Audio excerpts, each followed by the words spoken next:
Nossa equipe de reportagem volta hoje ao Tribunal do Júri Popular, aqui no Fórum Municipal Desembargador Silveira Martins, para acompanhar mais uma sessão de julgamento de processos relativos a crimes contra a vida aqui em nossa cidade. E hoje é um crime de homicídio ocorrido no dia 30 de julho de 2012, por volta das 19h30, na rua Professora Benigna Martins de Machado, no Alto da Pelonha. Quem está sentado no banco dos réus hoje é o Francisco de Assis Medeiro Vieira, conhecido como Zé do Ouro. Ele está sendo julgado, acusado de ter matado a tiros a pessoa de Denis Silva de Oliveira, conhecido como Bombinha. Segundo o que consta na denúncia do Ministério Público, a vítima foi morta com cerca de 3 disparos.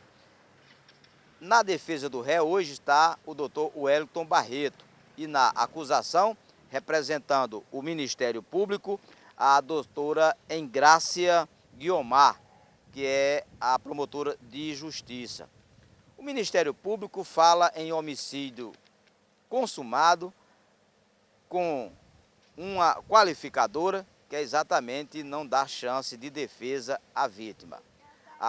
Diante desse fato, o Ministério Público vai pedir a condenação do réu, como explica aí a doutora Engrácia Guiomar. Bom dia a todos. É um homicídio consumado, né? O réu é confesso, ele realmente assume que matou esse rapaz, mas ele alega legítima defesa, né? O que ele traz, de fato, explicando esse caso, é que na hora a vítima, né?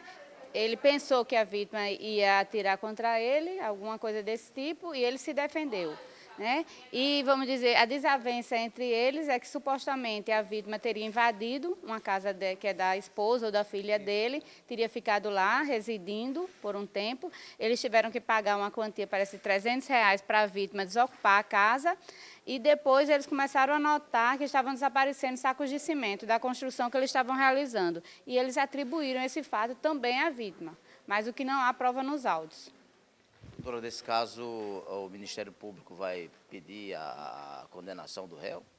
Lógico, porque não é assim, né? Se alguém está ali roubando, lhe furtando alguma coisa, né? No caso se tratava de furto, você tem que procurar os órgãos de competência, a delegacia de polícia, o Ministério Público, e ele poderia ser, se fosse provado, ele poderia ser processado e até condenado, mas não uma pessoa fazer, vamos dizer, uma justiça privada, cada um se armar e sair matando a outra pessoa por suspeitas de um furto. O Ministério Público não considera uma legítima defesa?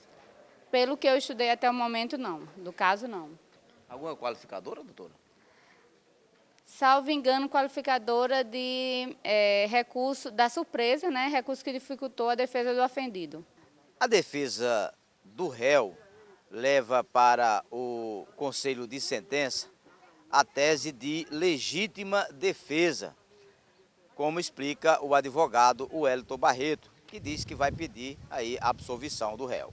Olha, a tese será da legítima defesa putativa. Ele é pai de 3 filhas, inclusive pessoas que militam na imprensa, jornalistas, apresentadoras de televisão. É um rapaz que trabalha, é montador industrial numa empresa há 15 anos, é um cidadão de bem. E as filhas sendo ameaçadas por esse elemento, tendo a casa delas invadida por diversas vezes. Inclusive pagaram até para ele sair dentro da casa. E tendo os objetos e materiais de construção sendo furtados constantemente por esse elemento, ele saiu do trabalho dele, com o fardamento dele, no carro dele, foi lá, tentou convencê-la a não fazer mais aquilo, a não furtar, a não ameaçar as filhas dele, não invadir novamente a casa das famílias. E o elemento reagiu contra esse posicionamento dele. E veio para cima dele, como se fosse sacar uma arma, tentando sacar uma arma. Ele deu 3 tiros em direção a ele, também não sabe onde acertou, onde os tiros atingiram a vítima, e foi embora. Ele está há quase 7 anos em liberdade, né? Nesses 7 anos também continua trabalhando, cuidando da família.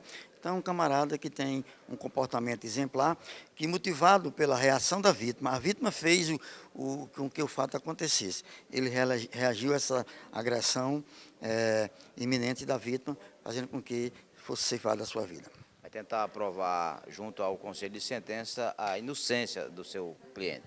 A tese da legítima defesa putativa, ou seja, que ele reagiu provocado pela vítima, né, num gesto que é característico de se puxar arma de fogo, e também por todo um conjunto do processo. Tudo o que foi apurado pela própria instrução processual penal prova de que o nosso cliente é inocente, por isso nós vamos provar hoje aqui nesse tribunal, um seleto Tribunal de Justiça, soberano, e o mais democrático Tribunal de Justiça já constituído pela humanidade.